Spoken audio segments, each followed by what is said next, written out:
Hello everyone, जय हिंद। स्वागत है आपका अपने यूट्यूब चैनल के प्लेटफॉर्म में। आज मैं आपके समक्ष बात कर रहा हूँ वित्त आयोग या फाइनेंस कमीशन से संबंधित महत्वपूर्ण जानकारियों और फाइनेंस कमीशन से संबंधित महत्वपूर्ण प्रश्नों के संदर्भ में। यदि आप किसी भी एग्जाम की तैयारी कर रहे हैं तो यह वीडियो आपके लिए हेल्पफुल होने वाला है, इसलिए इस वीडियो को जरूर अंत तक देखें। इसी पॉइंट के साथ मैं अपने वीडियो को स्टार्ट करता हूँ और वीडियो का फर्स्ट क्वेश्चन है कि वित्त आयोग की स्थापना कब की गई थी। तो आंसर है 22 नवंबर 1951 को, अर्थात वित्त आयोग की स्थापना 22 नवंबर 1951 को की गई थी। और वित्त आयोग अधिनियम 1951 के अनुसार वित्त आयोग की स्थापना 22 नवंबर 1951 को की गई थी। नेक्स्ट क्वेश्चन है, भारतीय संविधान में वित्त आयोग के गठन का अधिकार किसको दिया गया है। तो आंसर है राष्ट्रपति को, अर्थात भारतीय संविधान में वित्त आयोग के गठन का अधिकार माननीय राष्ट्रपति महोदय को दिया गया है। नेक्स्ट क्वेश्चन है, भारतीय संविधान के किस अनुच्छेद में वित्त आयोग के गठन का प्रावधान किया गया है। तो आंसर है अनुच्छेद 280 में, अर्थात आर्टिकल 280 में।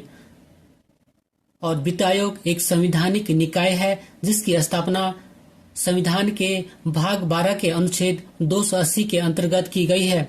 और वित्त आयोग एक अर्ध न्यायिक एवं सलाहकार संस्था है। नेक्स्ट क्वेश्चन है, भारतीय संविधान के किस अनुच्छेद में वित्त आयोग की सिफारिशों का प्रावधान किया गया है। तो आंसर है अनुच्छेद 281 में, अर्थात भारतीय संविधान के अनुच्छेद 281 में वित्त आयोग की सिफारिशों का प्रावधान किया गया है।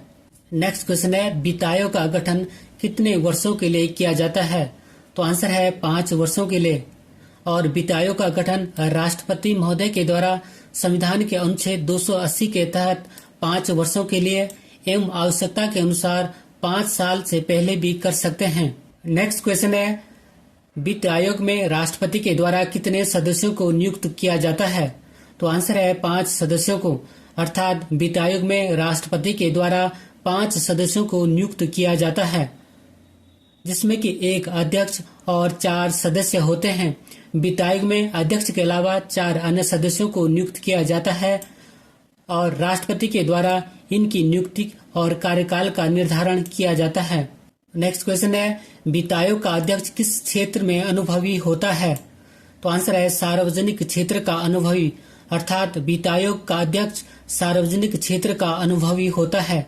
नेक्स्ट क्वेश्चन है, वित्त आयोग द्वारा की गई सिफारिशों को संसद में सदन के समक्ष कौन रखवाता है। तो आंसर है राष्ट्रपति, अर्थात वित्त आयोग द्वारा की गई सिफारिशों को संसद में सदन के समक्ष राष्ट्रपति महोदय के द्वारा रखाया जाता है।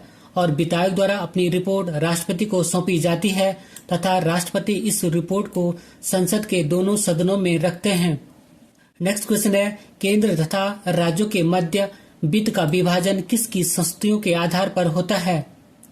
तो आंसर है वित्त आयोग की, क्योंकि वित्त आयोग का उद्देश्य केंद्र और राज्यों के बीच करों के बंटवारे पर अपनी संस्तुति प्रस्तुत करना तथा राज्यों के बीच इन करों के बंटवारे हेतु सिद्धांतों को निर्धारित करना है।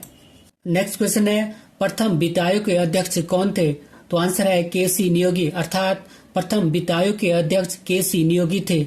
और इस प्रथम वित्त आयोग का गठन वर्ष 1952 में किया गया था और इस प्रथम वित्त आयोग का कार्यकाल 1952 से 1957 तक था। नेक्स्ट क्वेश्चन है, 14वें वित्त आयोग के अध्यक्ष कौन थे। तो आंसर है वाई.वी. रेड्डी, अर्थात 14वें वित्त आयोग के अध्यक्ष वाई.वी. रेड्डी थे। और इस 14वें वित्त आयोग का कार्यकाल वर्ष 2015 से 2020 तक था। नेक्स्ट क्वेश्चन है, 15वें वित्त आयोग के अध्यक्ष कौन थे।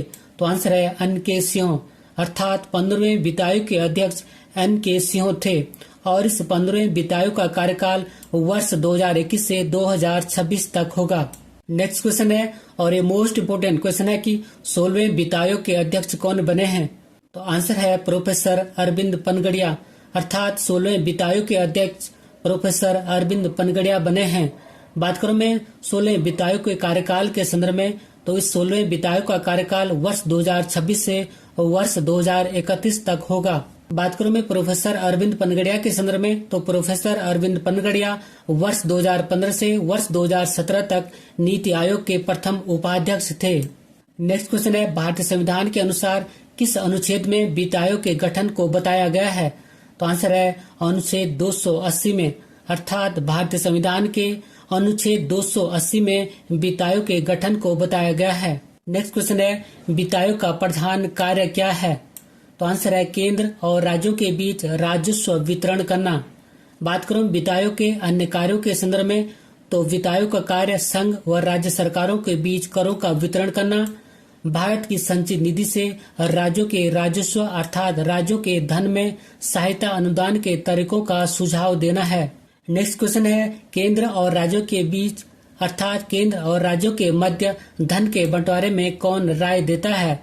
तो आंसर है वित्त आयोग, अर्थात केंद्र और राज्यों के मध्य धन के बंटवारे के संबंध में वित्त आयोग राय देता है। नेक्स्ट क्वेश्चन है, किसकी सिफारिश के आधार पर संघ एवं राज्यों के बीच वित्तीय वितरण होता है?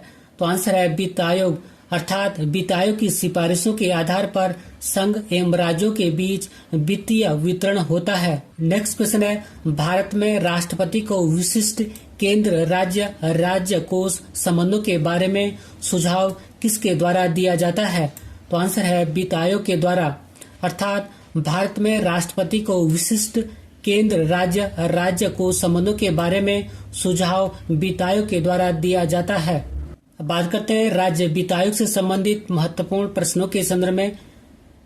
तो राज्य वित्त आयोग अर्थात स्टेट फाइनेंस कमीशन का गठन 73वें और 74वें संविधान संशोधन अधिनियम 1992 के द्वारा वर्ष 1993 में प्रत्येक राज्य के लिए एक वित्त आयोग का प्रावधान किया गया था। इसी संदर्भ में नेक्स्ट क्वेश्चन है कि राज्य वित्त आयोग किस प्रकार की संस्था है? तो आंसर है संवैधानिक संस्था, क्योंकि राज्य वित्त आयोग का गठन का प्रावधान अनुच्छेद 243 में है। नेक्स्ट क्वेश्चन है, राज्य वित्त आयोग का गठन किसके द्वारा किया जाता है? तो आंसर है राज्य के राज्यपाल के द्वारा, अर्थात राज्य के वित्त आयोग का गठन राज्य के राज्यपाल महोदय के द्वारा किया जाता है। और संविधान के अनुच्छेद 243 में राज्य के राज्यपाल को प्रति 5 वर्ष में एक वित्त आयोग के गठन करने का आदेश दिया गया है। नेक्स्ट क्वेश्चन है, पंचायतों की वित्तीय स्थिति का आकलन करने के लिए वित्त आयोग के गठन का प्रावधान संविधान के किस अनुच्छेद में किया गया है? तो आंसर है अनुच्छेद 243I में, अर्थात पंचायतों की वित्तीय स्थिति का आकलन करने के लिए वित्त आयोग के गठन का प्रावधान संविधान के अनुच्छेद 243I में किया गया है। नेक्स्ट क्वेश्चन है, नगर निकाय की वित्तीय स्थिति का आकलन करने के लिए वित्त आयोग के गठन का प्रावधान संविधान के किस अनुच्छेद में किया गया है? तो आंसर है अनुच्छेद 243Y में, अर्थात नगर निकाय की वित्तीय स्थिति का आकलन करने के लिए वित्त आयोग के गठन का प्रावधान संविधान के अनुच्छेद 243Y में किया गया है। नेक्स्ट क्वेश्चन है, राज्यों के कर भर को निर्धारित करने का अधिकार किसे होता है? तो आंसर है वित्त आयोग को, अर्थात राज्यों के कर भर को निर्धारित करने का अधिकार वित्त आयोग अर्थात फाइनेंस कमीशन को होता है। नेक्स्ट क्वेश्चन है, केंद्र और राज्यों के मध्य वित्तीय विवादों के निपटारे हेतु मुख्य एजेंसी कौन होती है? तो आंसर है वित्त आयोग अर्थात फाइनेंस कमीशन, अर्थात केंद्र और राज्यों के मध्य वित्तीय विवादों के निपटारे हेतु मुख्य एजेंसी वित्त आयोग होती है। नेक्स्ट क्वेश्चन है, राज्यों के वित्त आयोग का प्रावधान भारतीय संविधान के किस अनुच्छेद में किया गया है?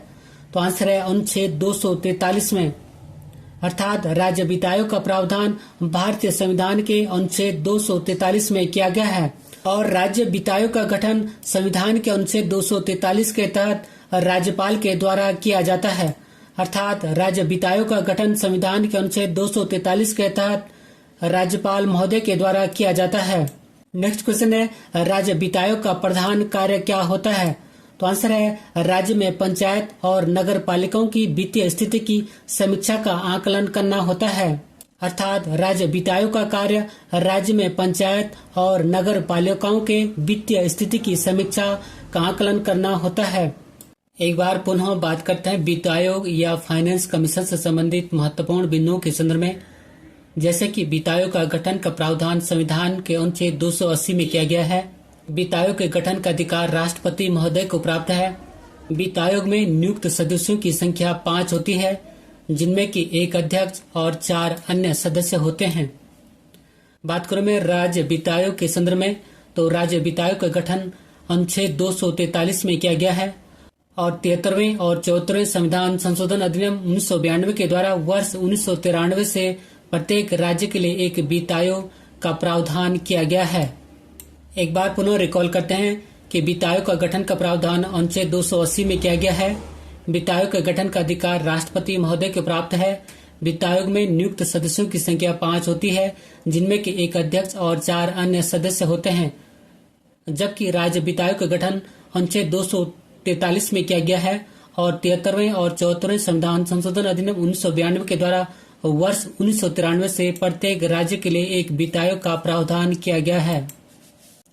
अब बात करते हैं अभी तक के गठित वित्त आयोगों के संदर्भ में। तो पहला वित्त आयोग 1951 में गठित किया गया था और इसके अध्यक्ष के.सी. नियोगी थे और इसका कार्यकाल 1952 से 1957 तक था। दूसरा वित्त आयोग 1956 में गठित किया गया था और इसके अध्यक्ष के. संतानम थे और इसका कार्यकाल 1957 से 1962 तक था। तीसरा वित्त आयोग 1960 में गठित किया गया था और इसके अध्यक्ष ए.के. चंदा थे। इसका कार्यकाल 1962 से 1966 तक था। चौथा वित्त आयोग 1964 में गठित किया गया था और इसके अध्यक्ष डॉक्टर पी.बी. राज मनार थे और इसका कार्यकाल 1966 से 1969 तक था। पांचवा वित्त आयोग 1968 में गठित किया गया था और इसके अध्यक्ष महावीर त्यागी थे और इसका कार्यकाल 1969 से 1974 तक था। छठा वित्त आयोग 1972 में गठित किया गया था और इसके अध्यक्ष पी. ब्रह्मानंद रेड्डी थे और इसका कार्यकाल 1974 से 1979 तक था। सातवां वित्त आयोग 1977 में गठित किया गया था और इसके अध्यक्ष जे.पी. सेलेट थे और इसका कार्यकाल 1979 से 1984 तक था। आठवां वित्त आयोग 1982 में गठित किया गया था और इसके अध्यक्ष वाई चौहान थे और इसका कार्यकाल 1985 से 1989 तक था। नौवां वित्त आयोग 1987 में गठित किया गया था और इसके अध्यक्ष N.K.P. सॉल्वे थे और इसका कार्यकाल 1989 से 1995 तक था। बात करूं मैं 10वें वित्त आयोग के संदर्भ में, तो 10वें वित्त आयोग का गठन 1992 में गठित किया गया था और इसके अध्यक्ष के.सी. पंत थे और इसका कार्यकाल 1995 से 2000 तक था। 11वां वित्त आयोग 1998 में गठित किया गया था और इसके अध्यक्ष प्रोफेसर A.M. खुसरो थे और इसका कार्यकाल 2000 से 2005 तक था। 12वां वित्त आयोग 2003 में गठित किया गया था और इसके अध्यक्ष डॉक्टर सी. रंगराजन थे और इसका कार्यकाल 2005 से 2010 तक था। 13वां वित्त आयोग 2007 में गठित किया गया था और इसके अध्यक्ष डॉक्टर विजय एल. केलकर थे और इसका कार्यकाल 2010 से 2015 तक था। 14वां वित्त आयोग 2013 में गठित किया गया था और इसके अध्यक्ष वाई.वी. रेड्डी थे और इसका कार्यकाल 2015 से 2020 तक था। 15वां वित्त आयोग 2017 में गठित किया गया और इसके अध्यक्ष N.K. सिंह हैं और इसका कार्यकाल 2021 से 2026 तक होगा। अंत में 16वां वित्त आयोग और मोस्ट इम्पोर्टेंट वित्त आयोग है। इसका गठन 2022 में किया गया था और इसके अध्यक्ष डॉक्टर अरविंद पनगड़िया हैं, जो कि नीति आयोग के प्रथम उपाध्यक्ष भी थे और इस 16वें वित्त आयोग का कार्यकाल 2026-27 से 2030-31 तक होगा। अंत में एक अभ्यास प्रश्न आपके लिए है और अभ्यास प्रश्न है कि संविधान के किस अनुच्छेद में वित्त आयोग के गठन का प्रावधान किया गया है। इसी क्वेश्चन के साथ मैं अपने वीडियो को समाप्त करता हूं। अगर आपको मेरा वीडियो का कंटेंट पसंद आए तो वीडियो को लाइक करें, शेयर करें और यदि चैनल पर नहीं तो चैनल को सब्सक्राइब करें। मिलते हैं जल्दी नेक्स्ट वीडियो में। Thank you for watching. God bless you. जय हिंद।